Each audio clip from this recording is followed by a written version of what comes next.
어디서도 듣지 못한 설화의 세상. 이야기 뚝딱.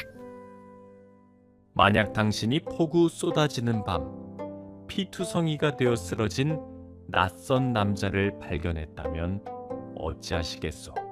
그를 외면하고 지나가시겠소? 아니면 위험을 무릅쓰고 손을 내밀겠소? 여기 한 여인이 그런 선택의 순간을 마주했던 이야기가 있습니다. 그녀는 그날 밤 한 남자를 살렸고 그 대가로 평생의 빚을 짊어지게 되었죠. 그러나 10년 후 그 남자가 고관대작이 되어 돌아왔을 때 여인은 자신이 구한 사람이 과연 누구였는지, 그리고 그날 밤 무슨 일이 있었는지 비로소 알게 되었습니다. 이것은 선의와 진실, 그리고 용서에 관한 이야기입니다. 때로는 선한 행동이 무거운 짐이 되고, 때로는 가장 어두운 밤이 가장 밝은 새벽을 예비한다는 것을 말하는 이야기이지요. 정조 5년 한여름 밤이었소. 전주고을 외곽의 작은 초가집에 사는 은채는 22살의 과부였습니다. 남편은 혼이 난 지 불과 반년 만에 전염병으로 세상을 떠났고, 시댁에서는 그녀를 불길한 여자라며 내쫓았어요. 친정은 가난했고 은채는 결국 혼자 힘으로 살아가기로 결심했습니다. 다행히 은채는 어머니에게 바느질을 배워 낮에는 양반집 교수들의 옷을 찢고 밤에는 무명을 짜며 근근히 생계를 이어갔어요. 그녀의 집은 마을 끝자락 산 이슬게 자리 잡은 외딴 곳이었죠. 그날 밤도 평소와 다름없이 물레를 돌리고 있었습니다. 밤이 깊어가자 먹구름이 몰려오더니 곧 폭우가 쏟아지기 시작했어요. 이 비가 내일까지 계속되면 빨래를 말리기 어렵겠구나. 은채가 걱정스럽게 창밖을 내다보던 순간 번개가 번쩍이며 마당을 비췄습니다. 그 짧은 순간 그녀는 대문 앞에 쓰러진 사람의 그림자를 보았어요. 어머나, 은채는 등잔을 들고 밖으로 뛰쳐나갔습니다. 대문 앞에는 정말로 한 남자가 피를 흘리며 쓰러져 있었어요. 흰옷은 진흙과 피로 범벅이 되어 있었고 얼굴은 너무 창백해서 이미 죽은 것처럼 보였습니다. 아저씨, 정신 차리세요. 은채가 남자를 흔들었지만 반응이 없었어요. 그녀는 재빨리 주변을 살폈습니다. 다행히 아무도 없었어요. 이 늦은 밤에 이 외진 곳까지 사람이 올 리 없었습니다. 은채는 작은 체구였지만 혼자 살면서 단련된 힘으로 남자를 끌어 집 안으로 들였어요. 남자는 생각보다 가벼웠습니다. 마치 오랫동안 제대로 먹지 못한 것처럼. 일단 상처부터 봐야겠어. 은채는 남자의 옷을 벗기기 시작했습니다. 그런데 옷을 벗기던 중 놀라운 것을 발견했어요. 남자의 등에 길게 칼자국이 나 있었고 옆구리에는 깊은 찔린 상처가 있었습니다. 이건 칼에 베인 상처야. 은채의 얼굴이 창백해졌어요. 이것은 단순한 사고가 아니었습니다. 누군가가 이 남자를 죽이려 했던 것이죠. 그 순간 은채는 선택의 기로에 섰습니다. 이 남자를 치료하면 자신도 위험에 처할 수 있었어요. 만약 이 남자가 역적이나 살인자라면, 만약 그를 쫓는 자들이 여기까지 온다면, 하지만 은채는 남자의 얼굴을 내려다보았어요. 그의 얼굴에는 고통뿐 아니라 무언가 말할 수 없는 슬픔이 깃들어 있었습니다. 일단 살리고 보자. 죽어가는 사람을 모른 척할 수는 없어. 은채는 결심하고 물을 끓이기 시작했습니다. 그녀는 어머니에게 배운 간단한 상처 치료법을 떠올리며 남자의 상처를 씻고 약초를 으깨어 바르고 깨끗한 천으로 감았어요. 밤새도록 은채는 남자를 돌봤습니다. 열이 오르면 차가운 물수건으로 이마를 식혔고 떨림이 심해지면 이불을 더 덮어주었어요. 새벽녘 남자의 눈꺼풀이 살짝 떨렸습니다. 사흘 후 남자가 깨어났어요. 여기가 어디요? 남자가 약한 목소리로 물었습니다. 정신이 드셨군요. 여긴 제 집이에요. 아저씨가 사흘 전 밤에 제 집 대문 앞에 쓰러져 계셨어요. 은채가 물그릇을 가져오며 말했어요. 남자는 천천히 주변을 둘러봤습니다. 작고 초라한 방이었지만 깨끗하게 정돈되어 있었어요. 그리고 자신을 돌봐준 여인을 바라봤습니다. 그녀는 스물 초반으로 보이는 젊은 여인이었어요. 얼굴은 수척했지만 눈빛은 맑았고 입께는 온화한 미소가 걸려 있었습니다. 고맙소. 이름이 은채라고 해요. 아저씨는요? 남자는 잠시 망설이다가 대답했어요. 진무라고 하오. 진무 아저씨. 일단 이 죽부터 드세요. 사흘이나 굶으셨어요. 은채가 따뜻한 죽을 떠먹여 주려 하자 진무가 손을 저었습니다. 내가 할 수 있어. 아직 상처가 아물지 않았어요. 무리하시면 안 돼요. 그럼 고맙게 받겠어. 진무는 은채가 떠먹여주는 죽을 천천히 먹었습니다. 한 숟가락 한 숟가락 넘길 때마다 생명이 돌아오는 것 같았어요. 은채 아씨. 네. 왜 나를 도왔소? 나는 피투성이로 쓰러져 있었고 분명 위험한 사람일 수도 있었을 텐데. 은채가 잠시 생각하더니 대답했어요. 어머니가 그러셨어요. 사람이 사람을 외면하면 그 사람은 더 이상 사람이 아니라고요. 저는 그냥 제가 사람이고 싶었을 뿐이에요. 진무의 눈에 무언가 반짝이는 것이 보였습니다. 눈물인지 아니면 등잔불의 반사인지 알 수 없었죠. 진무는 회복이 빨랐습니다. 닷새가 지나자 혼자 일어나 걸을 수 있었고 열흘이 지나자 거의 평상시처럼 움직일 수 있었어요. 그동안 은채는 진무를 정성껏 돌봤습니다. 아침마다 죽을 끓여주고 상처를 씻기고 약을 발라주었어요. 그리고 저녁이면 함께 앉아 이야기를 나눴습니다. 진무 아저씨는 어떻게 그런 상처를 입으신 거예요? 어느 날 저녁 은채가 조심스럽게 물었습니다. 진무는 오랫동안 침묵하다가 입을 열었어요. 나쁜 사람들과 싸우다가 다쳤어. 나쁜 사람들이요. 그래. 세상에는 힘으로 약한 자를 괴롭히는 자들이 있어. 나는 그들을 막으려다가 진무는 말을 흐렸어요. 은채는 더 이상 캐묻지 않았습니다. 며칠 후 은채가 마을에서 장을 보고 돌아오는 길이었어요. 그런데 마을 어귀에서 수상한 사내 둘이 사람들에게 무언가를 물어보고 있었습니다. 이런 얼굴의 사내를 본 적이 있어.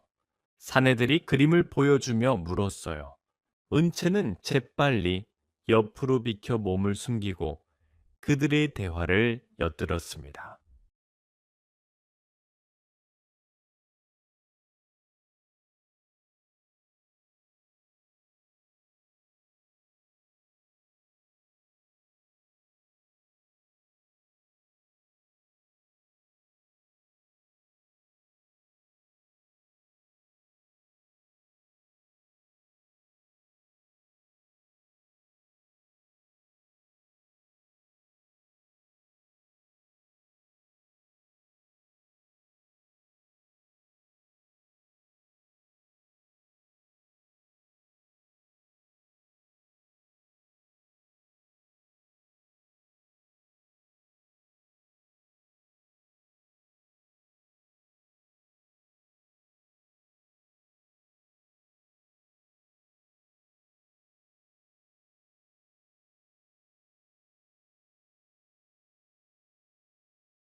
10년째 되던 하에 전주에 새로운 관찰사가 부임했다는 소식이 들렸습니다. 은채는 별 관심이 없었어요.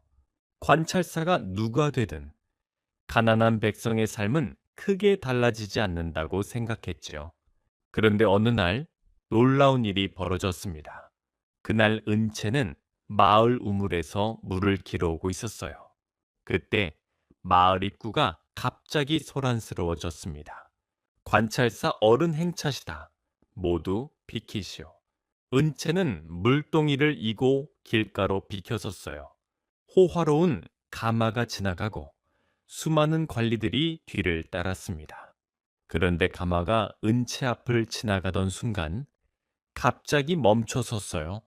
잠깐, 가마 안에서 목소리가 들렸습니다. 그 목소리에 은채의 심장이 멎는 듯 했어요. 낯설지 않은 목소리였지요. 가마의 발이 거치고 한 남자가 내렸습니다. 화려한 관복을 입은 중년 남자였어요. 그의 얼굴은 10년 전보다 성숙해졌지만 은채는 단번에 알아봤습니다. 진모, 은채가 작게 중얼거렸어요. 남자가 은채에게 다가왔습니다. 그리고 그녀 앞에서 멈춰 섰어요. 오랜만이요, 은채아 씨. 정말 진모 아저씨예요. 아니요. 남자가 고개를 저었어요. 내 이름은 진무가 아니요. 내 진짜 이름은 이강헌이요. 전주 관찰사 이강헌이요. 은채의 물동이가 바닥에 떨어져 깨졌습니다.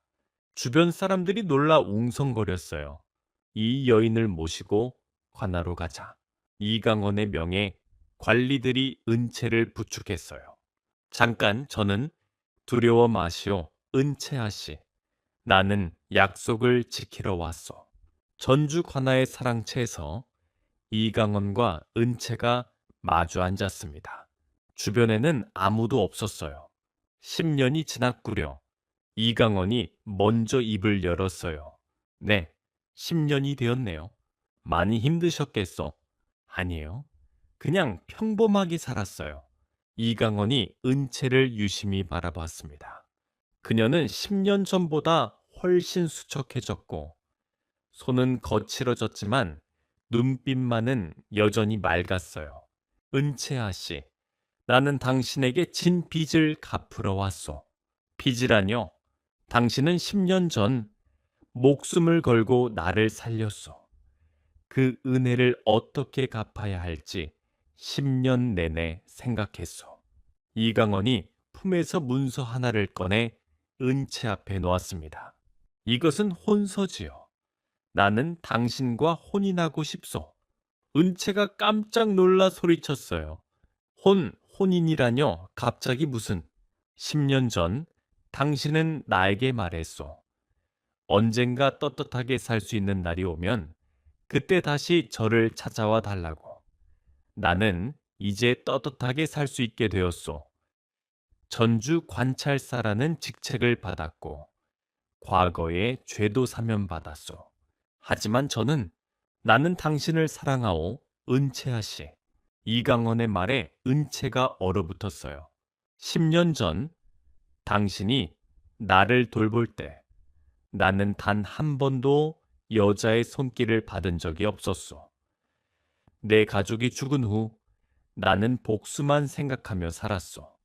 하지만 당신은 내게 따뜻함을 가르쳐 주었소. 사람이 사람을 대할 때 어떻게 해야 하는지 보여주었소. 이강헌 날이 10년 동안 나는 당신을 잊으려 했소. 하지만 잊을 수가 없었소. 관직에 올라도 부귀를 얻어도 내 마음 한구석은 항상 당신이 차지하고 있었소. 은채의 눈에 눈물이 고였어요. 저는 천한 과부일 뿐이에요. 게다가 나리를 숨겨준 죄인이기도 하고요. 그것이 무슨 상관이요. 내게 당신은 생명의 은인이자 이 세상에서 가장 고귀한 사람이요. 이강헌이 일어나 은채 앞에 무릎을 꿇었습니다. 제발 부탁이요. 나와 혼인해 주시오. 은채는 눈물을 흘리며 고개를 저었어요. 안 돼요. 이럴 수 없어요. 왜 안 되는 것이요? 나리는 고관대작이시잖아요. 저 같은 사람과 혼인하시면 명예의 흠이 돼요. 사람들이 뭐라고 하겠어요? 나는 신경 쓰지 않소. 하지만 저는 신경이 쓰여요. 은채가 소리쳤습니다. 그녀의 목소리가 떨렸어요. 나리, 10년 전에 제가 나리를 도운 건 보답을 바라서가 아니었어요. 그냥 사람으로서 당연히 해야 할 일을 했을 뿐이에요. 그런데 이제 와서 혼인이라니. 그럼 제가 나리를 도운 게 이런 날을 바라고 한 것처럼 보이잖아요. 이강원이 잠시 멈칫했어요. 은채 아씨, 저는 그저 나리가 무사하게 사시는 걸로 충분해요. 이렇게 다시 만나서 나리가 잘 지내시는 걸 확인했으니 이제 저는 돌아가도 돼요. 은채가 일어서려 하자 이강원이 그녀의 손을 잡았습니다. 기다리시오. 아직 할 말이 남았소. 더 이상 무슨 말을, 당신이 그날 밤 숨겨준 사람이 누구였는지 진짜로 아시오. 은채가 이강원을 바라봤어요. 나리가 말씀하셨잖아요. 복수를 위해 탐관오리를 죽였다고. 그것은 반쪽의 진실이오. 이강원이 깊은 한숨을 쉬었습니다. 내가 죽인 사람은 단순한 탐관오리가 아니었어. 그는 당시 전라도 감사였던 김종서였소. 감사를요. 그렇소. 그는 나의 아버지를 역적으로 몰아 죽인 자였소. 하지만 그것만이 아니었소. 김종서는 수년간 백성들에게서 거둔 세금을 착복하고 자신의 권력을 이용해 수많은 무고한 사람들을 죽였소. 그의 죄목을 적은 문서만 해도 수백 장이 넘었소. 이강원이 계속 말했어요. 나는 10년을 준비했소. 증거를 모으고 증인을 찾고 기회를 엿봤소. 그리고 마침내 그 기회가 왔을 때 나는 망설였소. 망설이셨다고요? 그렇소. 내가 그를 죽이면 나는 살인자가 되는 것이요. 법을 어기는 자가 되는 것이요. 하지만 그를 살려두면 더 많은 백성들이 고통받을 것이었소. 이강원의 눈빛이 흔들렸어요. 결국 나는 칼을 들었소. 그리고 그를 죽였소. 하지만 그의 부하들이 몰려왔고 나는 도망칠 수밖에 없었소. 그렇게 도망치다가 당신을 만난 것이지요.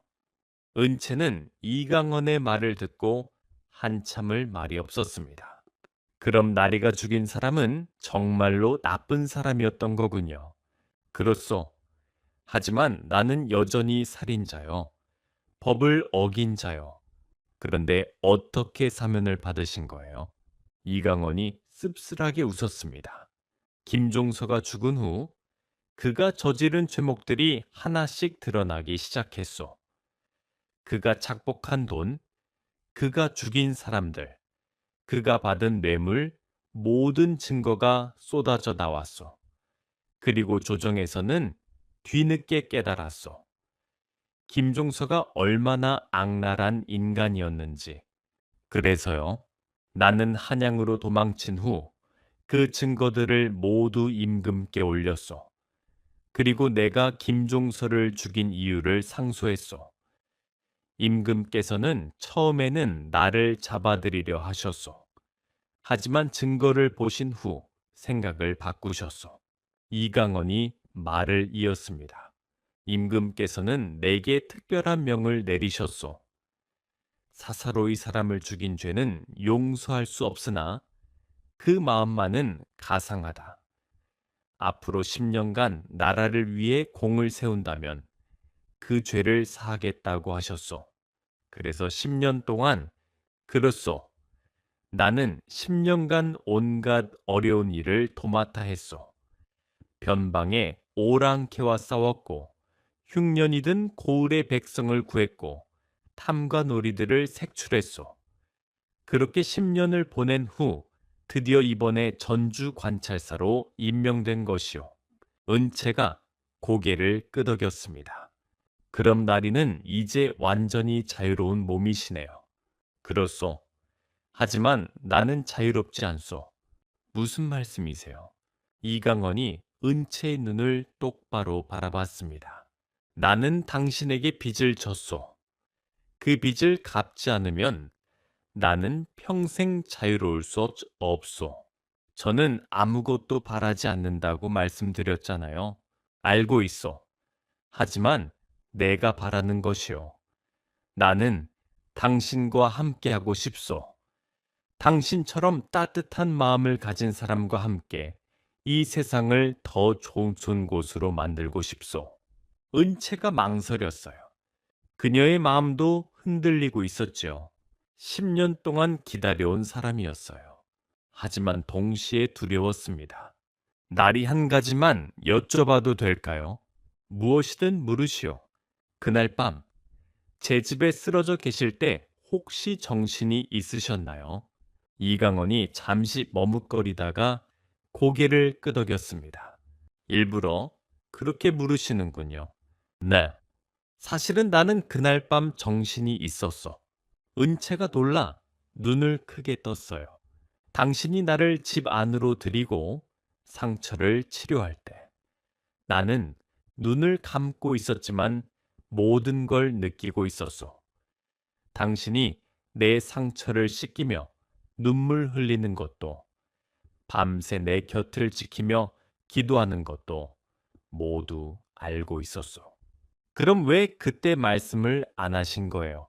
두려웠어. 만약 내가 깨어나면 당신이 더 큰 두려움을 느낄까봐. 그래서 나는 사흘간 계속 잠든 척 했소.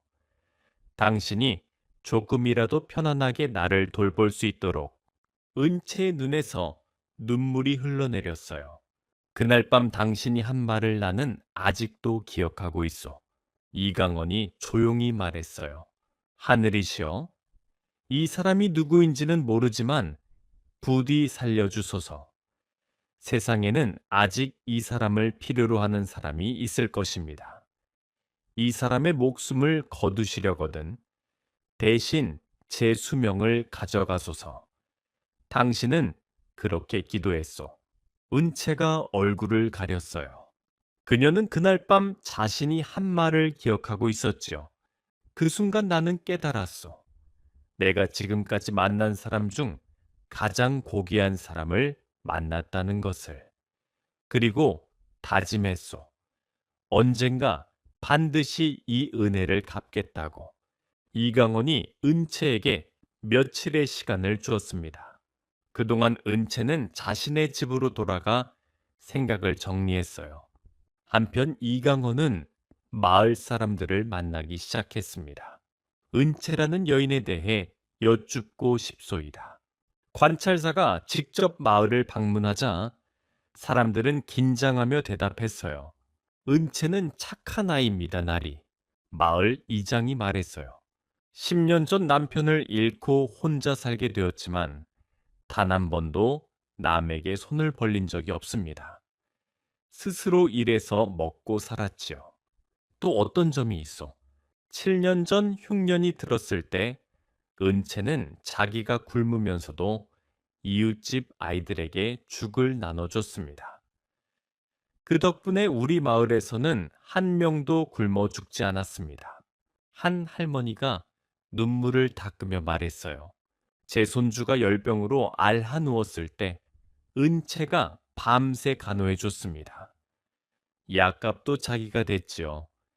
그 아이는 지금 건강하게 잘 자라고 있습니다. 이강원은 마을을 돌며 은채에 대한 이야기를 들었습니다. 모든 사람이 한결같이 은채를 칭찬했어요. 날이 은채에게 무슨 문제라도 있습니까? 이장이 걱정스럽게 물었어요. 아니요. 오히려 그 반대요. 나는 그 여인에게 큰 은혜를 입었어. 그래서 보답을 하고 싶은데 그 여인이 완강히 거절하고 있어. 아, 그거야. 은채의 성격이 그렇습니다. 남에게 은혜를 베풀면서도 보답은 절대 받지 않으려 하지요. 그래서 고민이요. 어떻게 하면 그 여인이 내 마음을 받아줄까? 이장이 잠시 생각하더니 말했어요. 딸이, 은채는 자기 자신을 위한 것은 거절하지만 다른 사람을 위한 것이라면 받아들일 겁니다. 무슨 뜻이요? 은채에게 직접 무언가를 주려 하지 마시고 은채가 사랑하는 사람들을 도와주십시오. 그럼 은채도 마음의 문을 열 겁니다. 이강원은 이장의 말에 고개를 끄덕였습니다. 그날 밤 은채는 잠을 이룰 수 없었습니다. 이강원의 청혼이 머릿속을 떠나지 않았어요. 나 같은 사람이 관찰사의 부인 된다고. 말도 안 돼. 하지만 다른 한편으로는 마음이 흔들렸어요. 10년 동안 그를 잊지 못했던 것도 사실이었죠. 그분을 처음 봤을 때부터 이상한 느낌이 들었어. 비록 피투성이로 쓰러져 있었지만 그 눈빛만은 너무나 맑았어. 은채는 10년 전 그날 밤을 떠올렸습니다. 진무, 아니 이강헌을 돌보던 보름간이 그녀 인생에서 가장 의미 있는 시간이었지요. 하지만 내가 그분 곁에 있으면 그분에게 누가 되지 않을까? 은채의 고민은 깊어만 갔어요. 다음 날 아침 은채의 집에 마을 아이들이 찾아왔습니다. 은채 아씨, 큰일 났어요. 무슨 일이니? 관찰사 나리께서 우리 마을에 서당을 세우신대요. 그리고 가난한 아이들도 공짜로 글을 배울 수 있대요. 뭐라고? 은채가 놀라 아이들을 따라 마을 입구로 갔습니다. 정말로 관아의 관리들이 와서 땅을 측량하고 있었어요.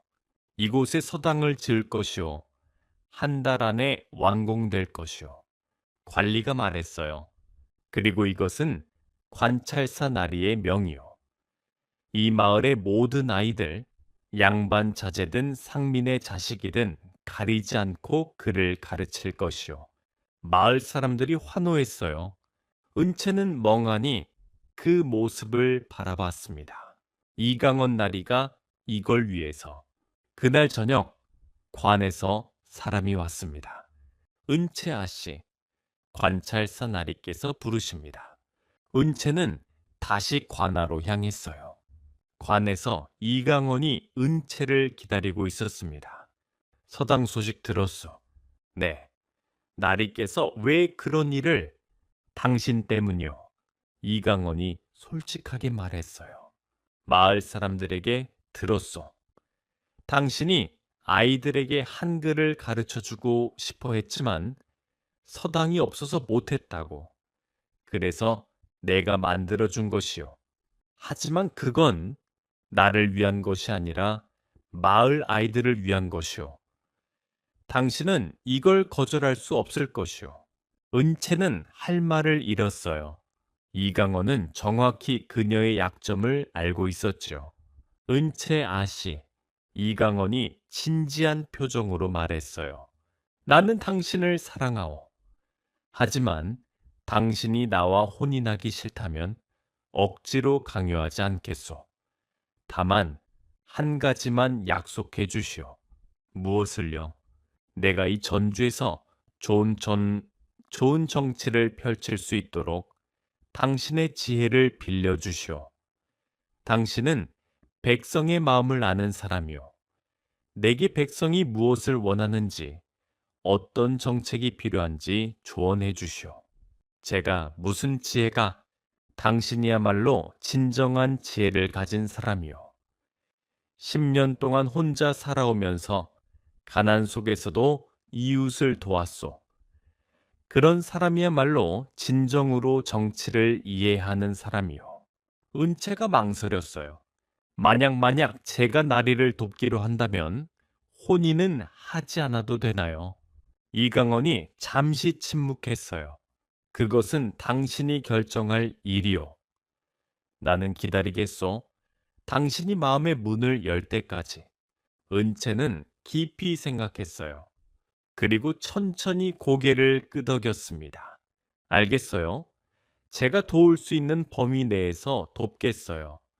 하지만 혼인은 조금 더 시간을 주세요. 그것으로 충분하오. 이강원이 환하게 웃었습니다. 그날 이후 은채는 정기적으로 관아를 방문하여 이강원에게 조언을 하기 시작했어요. 날이 요즘 마을 사람들이 세금 때문에 힘들어하고 있어요. 세금이 너무 높소. 높은 것도 문제지만 더 큰 문제는 세금을 거두는 방식이에요. 아전들이 중간에서 착복을 하고 있어요. 은채의 말에 이강원이 고개를 끄덕였습니다. 알겠소. 내가 직접 조사하겠소. 이강원은 은채의 조언을 받아 세금 제도를 개혁했어요. 아전들의 착복을 막고 백성들의 부담을 줄였습니다. 날이 올해 가뭄으로 흉년이 예상되어 미리 대비해야 해요. 어떻게 대비하면 좋겠소? 다른 고을에서 미리 곡식을 사들여 창고에 비축해야 해요. 그리고 백성들에게 싼 값에 나눠줘야 돼요. 이강원은 은채의 말대로 실행했어요. 덕분에 그의 흉년에도 전주 고을에서는 굶어 죽는 사람이 없었습니다. 이렇게 1년이 지나고 2년이 지났습니다.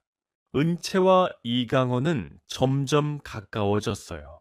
처음에는 정치적 조언자와 관찰사의 관계였지만 시간이 지나면서 서로에 대한 신뢰와 존경이 깊어졌지요. 은채 아씨, 오늘은 조언이 아니라 부탁이 있어. 어느 날 이강원이 말했어요. 무슨 부탁이신데요? 다음 달에 한양에서 임금님의 사신이 오시오. 전주의 선정을 살피러 오신다고 하오. 그때 당신도 함께 자리에 있어 주시오. 저는 천안 백성인데 그런 자리에 당신이야말로 이 전주의 선정을 가장 잘 증명할 수 있는 사람이오. 당신이 없었다면 내가 이런 성과를 낼 수 없었소. 은채는 결국 이강원의 부탁을 받아들였어요. 한 달 후 한양에서 사신이 도착했습니다. 사신은 바로 대제학 박문수였어요. 이강원 관찰사. 그대의 치적이 자자하다 들었소. 임금께서도 크게 기뻐하고 계시오. 황공하옵니다, 대감. 특히 세금 제도 개혁과 흉년 대비가 훌륭했다고 들었소. 어떻게 그런 정책을 생각해낸 것이오? 이강원이 은채를 바라봤어요. 실은 제 혼자 힘이 아닙니다. 이분의 도움이 있었습니다. 박문수가 은채를 바라봤습니다. 이 여인이 누구요? 은채라는 이름의 백성입니다. 하지만 백성의 마음을 누구보다 잘 아는 분입니다. 제가 펼친 정책의 대부분은 이분의 조언에서 나왔습니다. 박문수가 흥미로운 표정으로 은채에게 물었어요. 여인이 정치를 논하다니 기이한 일이로다. 그대는 어디서 학문을 배웠소? 학문을 배운 적은 없습니다, 대감. 다만 평생을 백성으로 살면서 백성의 고통을 몸소 겪었을 뿐입니다. 그렇다면 하나 물어보겠소. 그대가 보기에 좋은 정치란 무엇이오? 은채가 잠시 생각하더니 대답했어요. 좋은 정치는 백성이 관할을 무서워하지 않는 것입니다. 백성이 억울한 일이 있을 때 관할을 찾을 수 있고 어려운 일이 있을 때 관에서 도움을 받을 수 있다면 그것이 좋은 정치라고 생각합니다. 박문수가 고개를 끄덕였습니다. 명쾌한 대답이로다. 그렇다면 하나 더 묻겠소. 그대가 보기에 나쁜 관리와 좋은 관리의 차이는 무엇이오? 나쁜 관리는 백성을 두려워하게 만들지만 좋은 관리는 백성에게 희망을 줍니다. 나쁜 관리는 자신의 영광을 위해 일하지만 좋은 관리는 백성의 행복을 위해 일합니다. 박문수가 감탄하며 이강원을 바라봤습니다. 이강원 관찰사, 그대는 참으로 훌륭한 조언자를 두었구려. 이 여인은 글은 모르지만 정치의 핵심을 꿰뚫고 있어. 그날 저녁 박문수는 이강원을 따로 불렀어요. 이 관찰사, 솔직히 물어보겠소. 그 여인과 그대는 무슨 관계요? 이강원이 잠시 망설이다가 대답했어요. 12년 전 그 여인이 저의 목숨을 구해주었습니다. 그런 인연이 있었구려. 그리고 저는 그 여인을 사랑합니다. 청혼도 했습니다. 하지만 그 여인은 아직 제 마음을 받아주지 않습니다. 박문수가 빙그레 웃었습니다.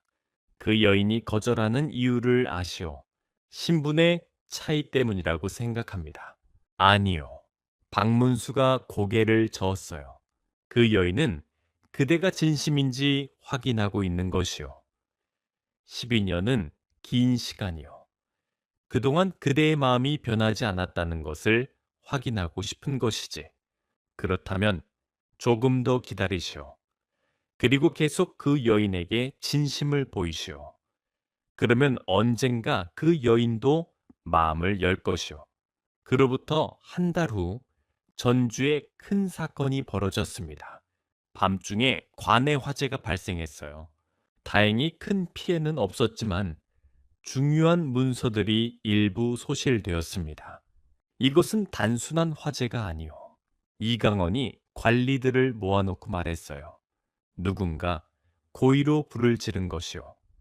소실된 문서를 보시오. 모두 탐관오리들의 비리를 기록한 문서들이오. 그렇다면 범인은 이 고을에 아직 김종서의 잔당들이 남아있는 것 같소. 그들이 자신들의 죄를 은폐하려고 문서를 태운 것이오. 이강원은 즉시 조사에 착수했어요. 그리고 놀라운 사실을 발견했습니다. 범인은 다름 아닌 전주 관아의 이방이었어요. 그는 12년 전 김종서 밑에서 일하며 온갖 비리를 저질렀던 인물이었죠. 이강원, 네가 우리를 다 죽일 셈이냐? 잡혀온 이방이 소리쳤어요. 12년 전 네가 김대감을 죽였을 때부터 우리는 언젠가 이런 날이 올 줄 알았다. 하지만 우리도 가만히 있지 않을 것이다. 무슨 소리요? 우리는 증거를 가지고 있다. 네가 김대감을 죽인 그날 밤 한 여인이 너를 숨겨줬다는 증거를. 이강원의 얼굴이 굳어졌어요. 그 여인의 이름은 은채. 12년 전 그 여인이 너를 숨겨준 것을 우리는 알고 있다. 만약 우리를 처벌한다면 우리는 그 사실을 한양에 알릴 것이다. 그러면 그 여인도 역적을 도운 죄로 죽을 것이다. 관아, 아니 술렁거렸어요. 이강원은 주먹을 불끈 쥐었습니다. 감히 어떠냐? 네 여인을 살리고 싶으면 우리를 풀어줘라. 그때였어요. 문이 열리며 은채가 들어왔습니다. 은채 아씨. 이강원이 놀라 소리쳤어요. 왜? 여기에. 밖에서 다 들었어요. 은채가 침착하게 말했어요. 이방, 당신이 한 말이 사실이에요. 12년 전 제가 이강원 나리를 숨겨줬어요. 역적을 도운 죄인이 맞아요. 은채 아씨, 이강원이 다급하게 말했어요. 왜 인정하시는 것이요? 아무런 증거도 없는데 증거가 없어도 사실은 사실이에요. 은채가 이강원을 바라보며 말했어요. 나리, 저는 12년 동안 이 죄를 짊어지고 살았어요. 처음에는 두려웠지만 시간이 지나면서 깨달았어요. 제가 한 일이 죄라고 생각하지 않게 되었어요. 무슨 말씀이요? 나리를 구한 건 제 인생에서 가장 잘한 일이에요. 그 덕분에 나리는 12년 동안 수많은 백성을 구했잖아요. 만약 제가 그날 밤 나리를 외면했다면 이 모든 좋은 일들이 일어나지 않았을 거예요. 은채가 이방을 향해 돌아섰어요. 이방, 당신이 원하는 게 뭐예요? 저를 고발하는 거예요. 그럼 어서 하세요. 저는 도망가지 않을 거예요. 이방이 당황한 표정을 지었어요. 네, 네가 정말로 자백을 하다니. 네, 자백합니다. 저는 12년 전 역적이라 불리던 사람을 숨겨줬어요. 하지만 후회하지 않아요. 그리고 한양에 알리고 싶으면 알리세요. 저는 제가 한 일이 옳았다고 믿어요.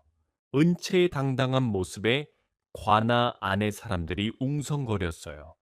저 여인의 배포가 대단하구나. 역적을 도운 죄를 저렇게 당당하게 인정하다니. 이강원이 은채 앞으로 다가갔어요. 은채 아씨, 왜 이러시는 것이오? 당신은 아무 말도 하지 않으면 돼요. 아니에요, 나리. 은채가 이강원의 손을 잡았어요. 나리가 12년 전 김종서를 죽인 것은 사사로운 복수였지만 결과적으로 수많은 백성을 구한 일이 되었잖아요. 마찬가지로 제가 나리를 숨겨준 것도 법을 어긴 일이었지만 결과적으로는 좋은 일이 되었어요. 은채가 주변 사람들을 둘러보며 말했어요. 여러분, 법이 완벽하다고 생각하세요? 저는 그렇게 생각하지 않아요. 때로는 법을 지키는 것보다 사람을 구하는 것이 더 중요할 때가 있어요. 만약 그날 밤 제가 법을 두려워해서 나리를 외면했다면 나리는 죽었을 거고, 지난 12년간 나리가 구한 수천 명의 백성들도 구원받지 못했을 거예요. 사람들이 수긍하며 고개를 끄덕였어요. 이방이 당황하며 소리쳤어요. 그래도 법은 법이다. 너는 역적을 도운 죄인이다. 그렇다면 저를 벌하세요. 은채가 차분하게 말했어요. 하지만 제 한 가지 부탁만 들어주세요. 제가 벌을 받더라도 이강원 나리는 계속 전주 백성을 위해 일할 수 있게 해주세요. 그것이 제 유일한 소원이에요. 이강원이 더 이상 참지 못하고 나섰어요. 이방, 네가 아무리 고발해도 소용없을 것이다. 무슨 소리냐?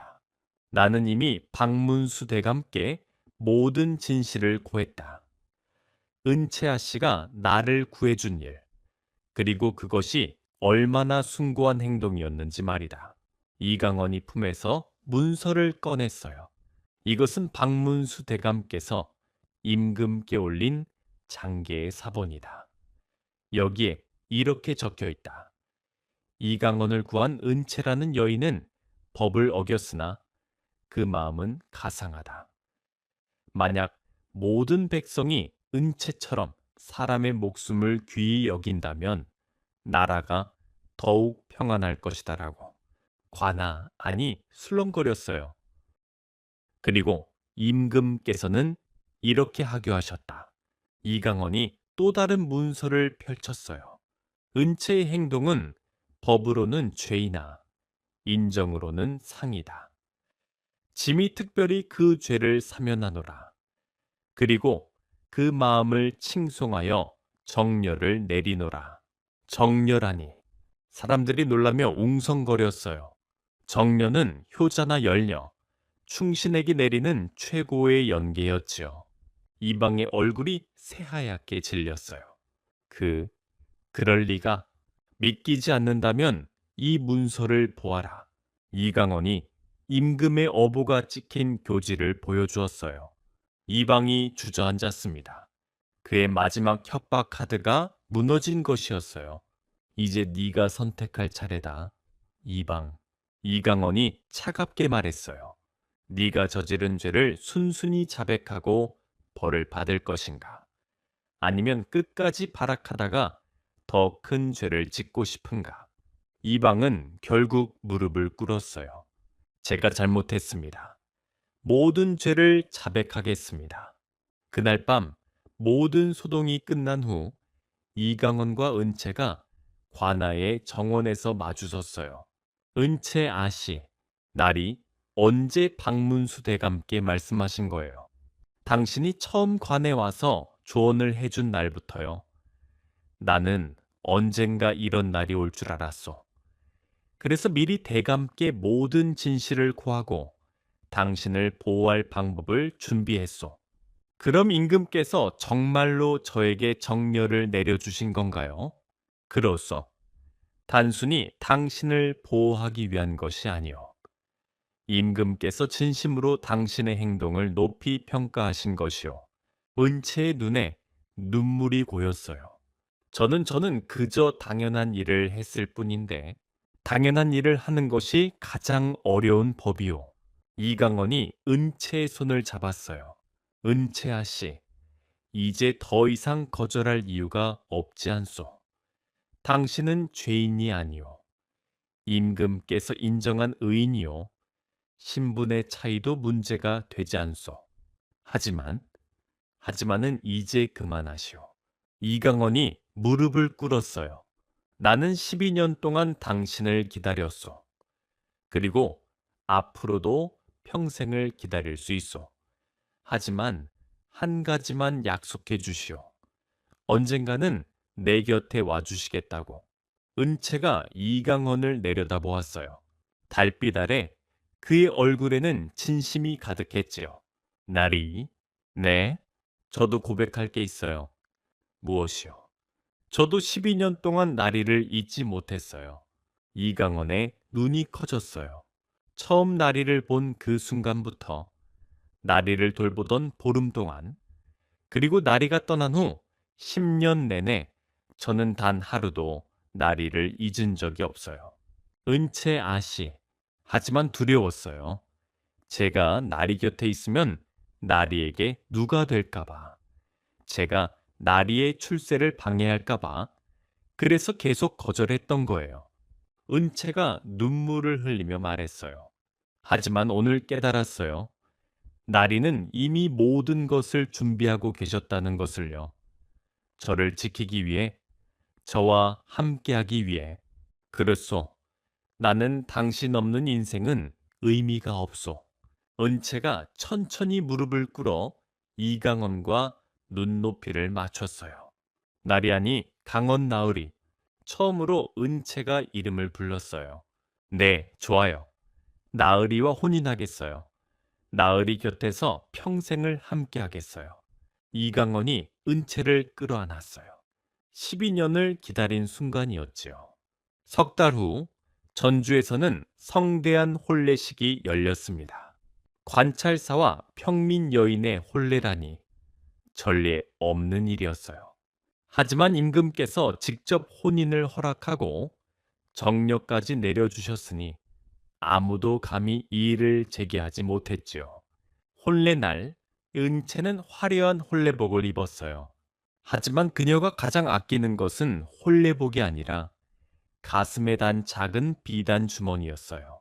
12년 전 이강원이 주려 했던 그 주머니였지요. 은채는 그것을 간직하고 있었던 것이에요. 은채, 그 주머니를 이강원이 놀라 물었어요. 네, 나으리가 떠나신 후 마당에서 발견했어요. 나으리가 일부러 두고 가신 것 같아서 지금까지 소중히 간직했어요.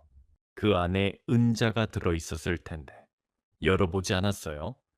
그것은 나으리의 마음이니까 함부로 열면 안 될 것 같았어요. 이강원이 감동하여 은채의 손을 꼭 잡았어요. 혼례식에는 온 마을 사람들이 참석했어요. 그리고 한양에서 박문수 대감도 특별히 내려오셨습니다. 이강원, 자네는 참으로 복받은 사람일세. 박문수가 축하 인사를 건넸어요. 이런 훌륭한 부인을 얻게 되다니. 대감님 덕분입니다. 아니네. 이것은 모두 자네와 은채아 씨의 진심이 만들어낸 결과일세. 12년을 한결같이 기다린 두 사람의 사랑이 이루어진 것이지. 혼례식이 끝나고 이강원과 은채가 신혼방에 들어갔어요. 은채, 네, 나으리. 이제는 나으리가 아니라 여보라고 불러주시오. 은채가 얼굴을 붉히며 웃었어요. 여보, 그래, 그렇게 부르니 좋구려. 이강원이 은채의 손을 잡으며 말했어요. 우리 이제 함께 더 좋은 세상을 만들어 가자고요. 당신의 따뜻한 마음과 나의 권한을 합치면 이 땅의 백성들을 더 행복하게 만들 수 있을 거요. 네, 여보. 함께 만들어가요. 혼인한 지 3년이 지났습니다. 이강원과 은채는 전주를 조선에서 가장 살기 좋은 고을로 만들었어요. 세금은 공정하게 거두어지고 백성들은 억울한 일이 있으면 관에 와서 하소연할 수 있었죠. 서당은 전주 곳곳에 세워져 가난한 아이들도 글을 배울 수 있었어요. 특히 은채가 만든 부녀회는 큰 성공을 거두었어요. 여인들이 모여 서로 돕고 아이들을 함께 돌보고 어려운 일이 있으면 함께 해결하는 모임이었죠. 은채 어른 덕분에 우리 아이가 서당에 다닐 수 있게 되었어요. 은채 어른 남편이 술을 끊고 가정으로 돌아왔어요. 마을 여인들이 은채에게 감사 인사를 했어요. 아니에요. 다들 스스로 잘하신 거예요. 저는 그저 조금 도와드렸을 뿐이에요. 은채는 여전히 겸손했어요. 어느 날 은채가 이강원에게 기쁜 소식을 전했어요. 여보, 제가 아이를 가진 것 같아요. 이강원이 너무 기뻐서 은채를 와락 껴안았어요. 정말이요? 정말로? 네, 의원이 확인해 줬어요. 석 달이래요. 아, 하늘이시여. 이 기쁜 날을 어찌 표현할까? 이강원은 즉시 마을 사람들에게 큰 잔치를 베풀었어요. 모두가 함께 기뻐했지요. 그해 겨울 은채가 아들을 낳았습니다. 강헌 나으리 아드님이십니다. 산파가 기쁘게 알렸어요. 이강원이 아들을 안아보니 작고 예쁜 아기였어요. 아기는 아버지를 보자 방긋 웃었지요. 은채, 우리 아들의 이름을 뭐라고 지을까? 나으리가 지어주세요. 은혜, 새신 은신이라고 짓겠소. 새로운 은혜라는 뜻이요. 당신이 나에게 준 은혜, 그리고 이 아이가 세상에 줄 새로운 은혜를 뜻하는 이름이요. 좋은 이름이에요, 여보. 하지만 아이를 낳은 지 일주일 후 은채가 갑자기 열이 나기 시작했어요. 의원, 빨리 의원을 부르시오. 이강원이 다급하게 소리쳤어요. 의원이 와서 은채를 진맥하더니 심각한 표정을 지었어요. 산후풍입니다. 아주 위중합니다. 산후풍. 그럼 치료할 수 있어. 최선을 다하겠지만 장담할 수 없습니다. 이강원은 그날부터 은채 곁을 떠나지 않았어요. 밤낮으로 은채를 간호했지요. 은채, 정신 차리시오. 나를 두고 가면 안 돼요. 여보, 은채가 약한 목소리로 대답했어요. 미안해요. 제가 더 건강했어야 했는데 무슨 말씀을 하시는 것이오? 당신은 잘못이 없소. 나일째 밤 은채의 열이 더욱 심해졌어요. 의원도 고개를 저었지요. 이강원은 하늘에 기도했어요. 하늘이시여, 제발 은채를 살려주소서. 15년 전 당신이 나에게 생명을 주셨듯이 이제 은채에게도 생명을 주소서. 만약 누군가의 목숨을 가져가셔야 한다면 제 목숨을 가져가소서. 15년 전 은채가 이강원을 위해 했던 기도와 똑같은 기도였지요. 그리고 기적이 일어났어요. 닷새째 새벽 은채의 열이 내리기 시작했어요. 의원이 다시 진맥하더니 놀란 표정을 지었어요. 이럴 수가. 고비를 넘기셨습니다. 이강원은 은채를 안고 눈물을 흘렸어요. 고맙소 은채. 살아줘서 고맙소. 은채가 약하게 웃었어요. 여보도 15년 전에 살아줘서 고마웠어요. 두 사람은 서로를 껴안고 한참을 울었어요. 그로부터 10년이 흘렀습니다. 은신이는 이제 10살이 되어 총명하고 착한 아이로 자랐어요. 그리고 은채는 2명의 딸을 더 낳아 이강원과 은채의 집안은 늘 웃음소리가 넘쳤지요. 이강원은 전주 관찰사를 훌륭하게 마치고 이제 한양으로 돌아가 호조 판서로 임명되었어요. 조선 전체의 재정을 책임지는 중요한 자리였습니다. 은채, 이제 한양으로 가야 하오. 함께 가주시겠소? 당연하죠, 여보. 나으리가 가시는 곳이라면 어디든 함께 가야죠. 한양으로 가는 길에 두 사람은 15년 전 은채가 살던 작은 초가집을 지나갔어요. 여보, 잠깐 들러도 될까요? 물론이지요. 두 사람은 초가집 앞에 섰어요. 집은 비어 있었지만 여전히 그대로였지요. 여기서 나우리를 처음 만났죠. 은채가 대문을 쓰다듬으며 말했어요. 그날 밤이 어제 일 같아요. 폭우가 쏟아지고 번개가 치고 그리고 나우리가 피투성이로 쓰러져 계셨죠. 그날 당신이 나를 외면했다면 나는 죽었을 거요. 그리고 우리의 아이들도 이 모든 행복도 없었을 거요. 이강원이 은채의 손을 잡았어요. 은채, 당신은 그날 밤 나 하나만 구한 게 아니오. 당신은 우리의 미래를, 우리 아이들의 미래를, 그리고 내가 도운 수많은 백성들의 미래를 구한 것이오. 과찬이세요, 여보. 아니요, 진심이요. 두 사람은 초가집을 뒤로하고 한양으로 향했어요. 20년이 더 흘렀습니다. 이강원은 영의정까지 올라 조선의 정승이 되었어요. 은채는 정부인의 품계를 받아 궁중에서도 존경받는 여인이 되었지요. 은신이는 과거에 급제하여 아버지의 뒤를 이어 훌륭한 관리가 되었고 두 딸들도 좋은 집안으로 시집가서 행복하게 살았어요. 어느 봄날 이강원과 은채는 손자 손녀들과 함께 전주를 다시 찾았어요. 할아버지, 여기가 할아버지와 할머니가 처음 만난 곳이에요. 손자가 물었어요. 그렇단다. 어떻게 만나신 거예요? 이강원과 은채가 서로를 바라보며 미소 지었어요. 할머니가 할아버지를 구해주셨단다. 와, 할머니가 할아버지를 구하셨어요. 그래, 할머니는 용감한 분이시지. 위험을 무릅쓰고 할아버지를 살려주셨어. 그럼 할아버지는 할머니께 어떻게 보답하셨어요? 평생을 함께하는 것으로 보답했단다. 아이들이 신기한 표정으로 듣고 있었어요. 얘들아, 할아버지가 너희들에게 중요한 걸 가르쳐 줄게. 이강원이 아이들을 모아 앉히고 말했어요. 세상에는 두 가지 용기가 있단다. 하나는 칼을 들고 싸우는 용기고 다른 하나는 쓰러진 사람을 일으키는 용기지.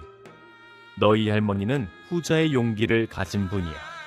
그리고 진정한 사랑은 무엇을 받기 위한 것이 아니라 무엇을 주기 위한 것이란다. 은채가 덧붙였어요. 할머니는 할아버지에게 아무것도 바라지 않고 도와주셨고 할아버지는 평생을 할머니께 보답하려 애쓰셨지. 그것이 진정한 사랑이란다. 아이들이 고개를 끄덕이며 이해한 표정을 지었어요. 저녁이 되자 이강원과 은채는 둘만의 시간을 가졌어요. 그들은 초가집 터에 앉아 석양을 바라봤어요. 여보, 후회하지 않으세요? 은채가 물었어요. 뭘 후회한단 말이오? 저 같은 천한 여인과 혼인한 것을요? 이강원이 껄껄 웃었어요. 은채, 우리가 만난 지 35년이 되었소. 그동안 당신은 몇 번이나 똑같은 질문을 하시오. 하지만 가끔은 궁금해요.